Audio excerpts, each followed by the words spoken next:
like this place. And this is Jason Lingle, the drummer. Tell them a little bit about yourself, Jason. I'm an old man. I'm 53 years old. What else you want to know? You're not supposed to say your age. Oh, no, I'm not. I'm actually 35 years old. I've had a rough life playing drums. But, from Southern Illinois. What about you? That's Gregory. I'm from Western Kentucky. Western Kentucky. Where at? What city was you from? Sturgis. Sturgis? Sturgis. I had family in Sturgis. Motorcycle town. I grew up in a place called Johnston City, which is nowhere, middle of nowhere. Now I live at the Lake Egypt, which is still out in the middle of nowhere. And I started playing drums when I was about 14, 15. I had an older brother who played guitar, and they needed a drummer. And I didn't really know anything about playing drums, but I guess I caught on pretty quick. And played with a lot of local people.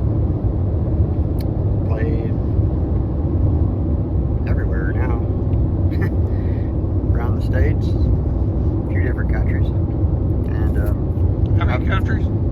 how many countries? Yeah. I don't know.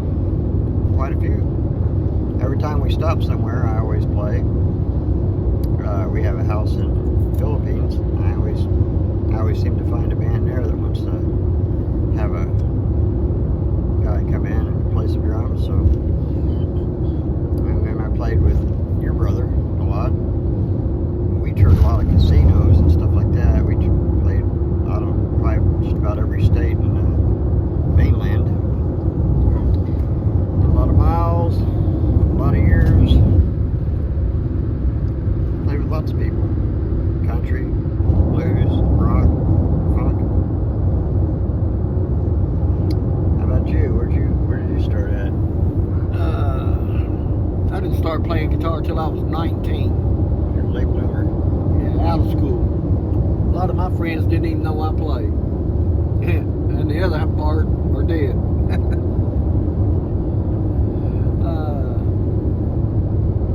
Playing like rock stuff? Maybe? Yeah, a lot of garage. That's what I started out. Garage bands. I like guys like, you know, Ginger Baker. I picked the guitar up. I had a good friend of mine that was an excellent lead guitar player. So he taught me how to play rhythm. So he could play lead over the top of you, right? Yeah. That's how that works. And then life goes on, you know. He got married, moved off. I still kept playing. Damn quitters. Yeah, I couldn't quit. I tried one time, but couldn't. It wouldn't let me. I ain't quit since I started when I was about 15. I've been playing ever since. Sometimes in a band, sometimes in 6 bands. Just I've been playing with Chuck for, I don't even know how many years. It started a long time ago. It's funny because we would always tell stories to each other. I went to this concert, I went there. Well, I was there. But we didn't know each other then. So. that's because he had the good seats. You had the cheap seats. Huh? He had the good seats. He was up front. He got to sit up front. Yeah, he got set up front because he had longer hair than I had. He was cool. Yeah, he still got long hair. Mine all fell out. I'd never played with Val until, you know, a month or two or whenever I got in the band. But it's like I played with his brother for probably 10 years or something like that. So, but they're both good bass players. I ain't gonna say who's the best, but they're both good bass players. You also played with Dad once, didn't you? Oh, I played with your dad. It was funny playing with your dad. Your dad was jumping on tables and kicking his feet in the air and doing the duck walk and the Chuck Berry. And That's where Val gets at. oh man, their dad's like, he's like 100 pounds of freaking dynamite. Yeah, I like playing with your dad. I remember playing a few times. We played with him, I think one time in Indiana, one time in Illinois. Played with your dad. I know at least a couple times I played with your dad. Yeah. And but yeah, we played quite a bit. Me and Dave played all over the states, and different gigs and stuff like that. With different people. Actually, we played. Yeah, I don't even know.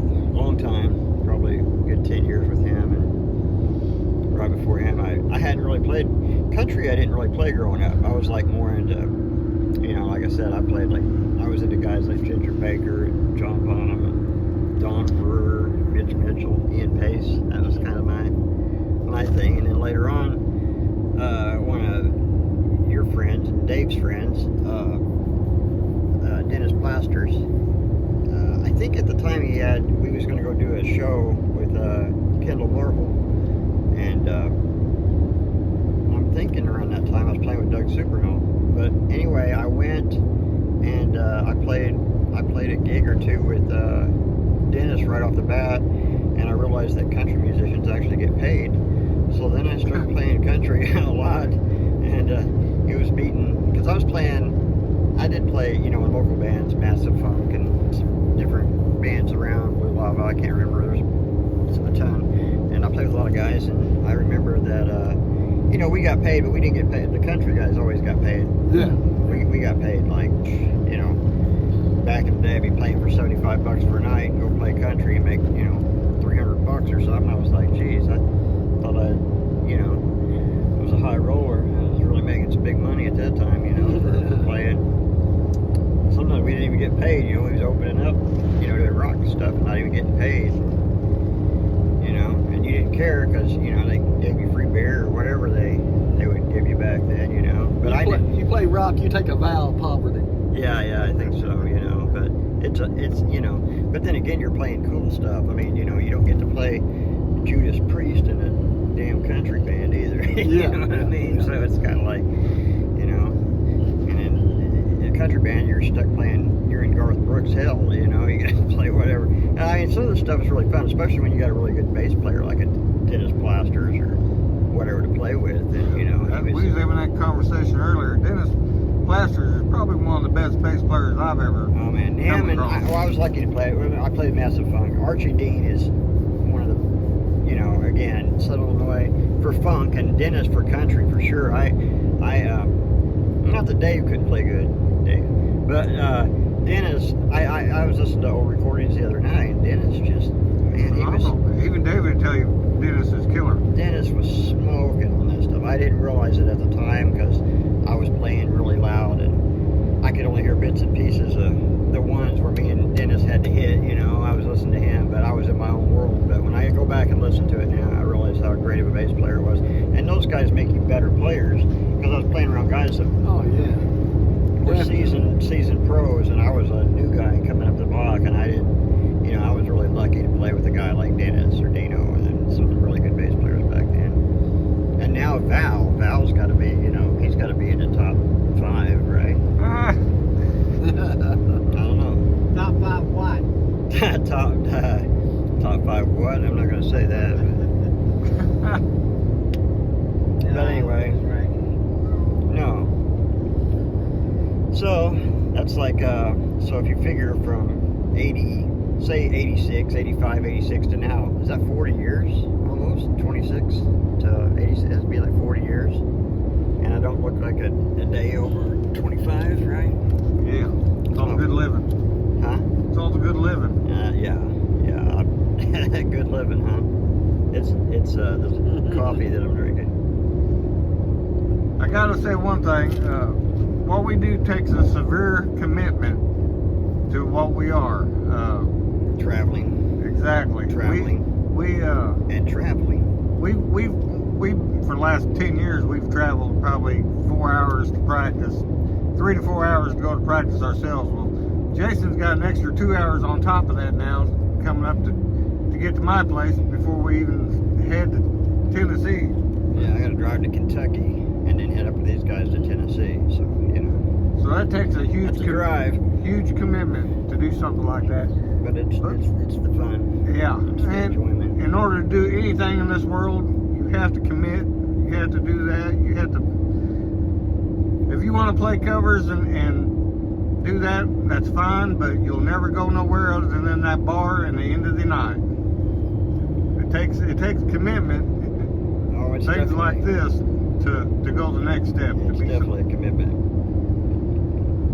It's just a lot funner to play your own music. Oh, funner is the word. Funner. It's definitely funner. Yeah, I would say funner.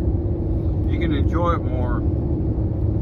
It's almost like breathing compared to trying to swim underwater and having to deal with other people's music. Yeah. Well, yeah, and it's about being around like-minded individuals. You know what I mean? There's been times I've been in bands that, you know, people were completely different mindsets. And hold on a second, I think our driver's going to kill us. But anyway, but no, having the right mindset, being around the right people, and you know, me and Val had a lot in common, more probably in common than I ever knew. And Right. you know, I mean, we both had done martial arts for probably 30, I don't, actually about the same time as, probably 40 years. Because I know I started up in my hometown in Johnson City with my first karate teacher I was with probably around 10 or 20 years. And he was actually a math teacher in town. And I found out that he's also a black belt whenever in Taekwondo, actually. And we grew up 2 states or a state apart, but luckily enough, he gave me a call. I guess his brother didn't need a drummer no more, so then I became Val's drummer. I think that's how it worked. I got traded out. I got draft picked. Yeah. I got draft picked because, but we've all played around the same area, played around the same, you know, general places growing up, and it was just a really hotbed for musicians. I think in Southern Illinois and Kentucky, Southern, you know, down here, Eastern Kentucky and Southern Illinois, it's like really been a hotbed. A lot of big names come out of there, you know, and I've been fortunate enough to get to play with quite a few of them, so I'm happy about that. But it's all luck, and it's all, like I said, commitment. I've always made myself available to go and travel and play wherever I needed to play, you know, so it is what it is. It takes time, you know, you gotta learn. I think there was probably about 60 songs they threw on me in the very first, and I don't know if I know 60 of them. I might be 30 or 40 in at this point. Give me some time, and I'll have all the breaks and changes and all that stuff. So. Yeah. All right. Well, Thanks for listening to us, putting up with us. Yep. Signing off. Until next time. Yeah, watch out for them deer.